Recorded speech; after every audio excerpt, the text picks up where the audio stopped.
Okay, so all of a sudden I got people's attention here. All of a sudden people are kind of listening to what I'm trying to say. They're kind of curious to what else I got to say. So they're telling me, various people are saying to me, just go on talking to us, because the things that you say are, first of all, the things that you say are quite interesting. And second of all, I've been educated in the countryside. I'm used to a very, very peaceful environment. And the things that you're saying go beyond anybody's imagination, I guess. So, what on earth are you saying, actually? Because the things that you are implying go beyond anybody's imagination, especially against my imagination, having been educated in the countryside in a very, very peaceful, very normal environment. And, so was I. So I was educated in the countryside. Everything was idyllic when I was growing up. But I guess it is a philosophy of war. Okay, it's all about war. And so it's I guess when it comes to war, we think Scottish and Scotland. I guess they're pretty good in that. They're masters of war. And so, you can ask the question, how much is life? How much is the game of life similar to the game of chess, actually? Right? So you can ask that question. How much? So is mastery in the game of chess, is that going to help you in life? Well, the answer to that is not really. Strategic reasoning is good. There exist professions, there exist fields and branches and sciences that rely on strategic reasoning.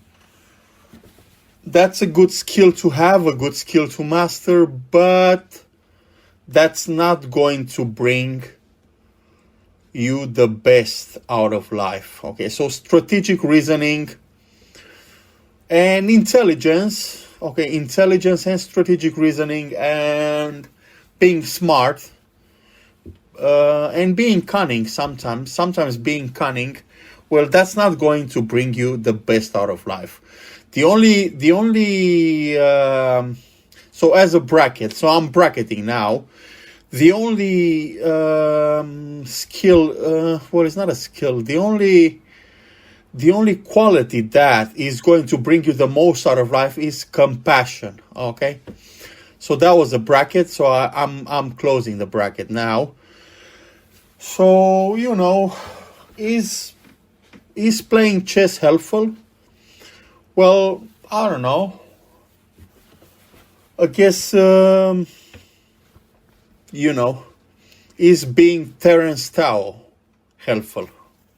Is that helpful to him? No, it's not. He's actually in a very, very tough spot right now.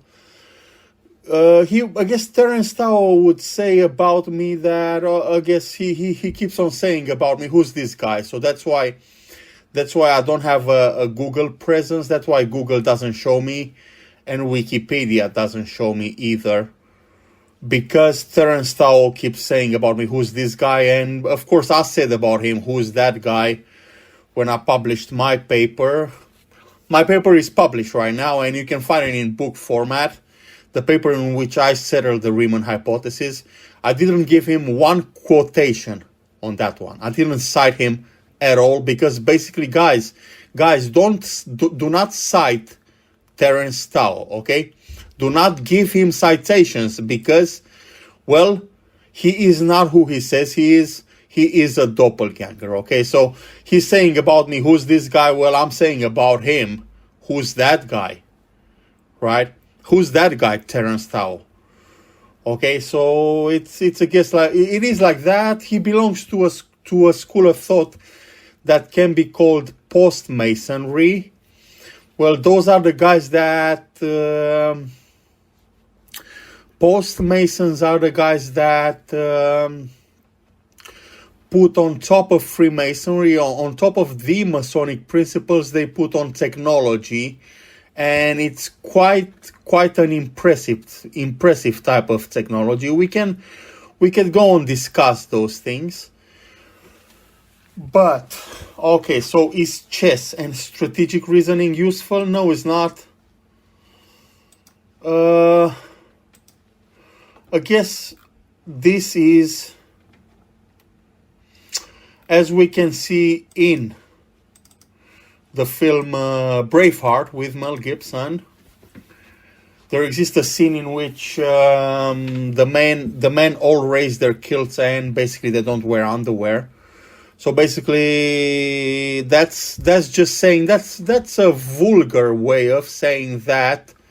Well, before you get to my woman, you'll have to pass me. Okay, so you'd better hit on me, because you're not going to get there. Okay, I'm putting my life on that, right? So I guess that is Scottish philosophy, I guess.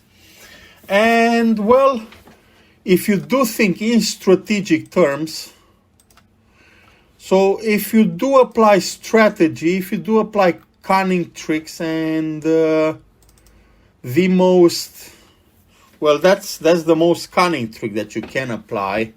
It's biblical, though. It's you can find it in the book of Genesis. So if you think in the most strategic terms, then, well, that's what it comes to. That is what the game of life comes to. It is playing with the queen or not playing with the queen. So I guess we should all make this decision for good. Are we going to play with the queen? And coming back to Terence Tao, I guess I don't want to make this personal. I don't want to make this about myself. It was never about myself. It isn't about myself. I guess, well, yeah. I guess I should speak on this one. I am a deacon in the Church of England, and I am a Buddha in Buddhism. So I should speak, I guess. Coming back to Terence Tao, do not give him citations, guys.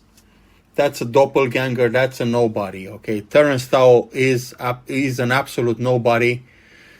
I mean, even if you look on his reasoning, on the talks that he gives, on the type of stuff that he says, that guy doesn't even understand indexing. Okay, that's his level in mathematics. That is his level in mathematics. He doesn't even understand indexing. So he's very shallow. His kind of mathematics is very shallow, very, very crude arguments.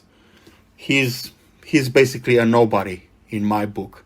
And I'm not projecting hate. I'm not hateful in what I say. I'm just, I'm just laughing in his face.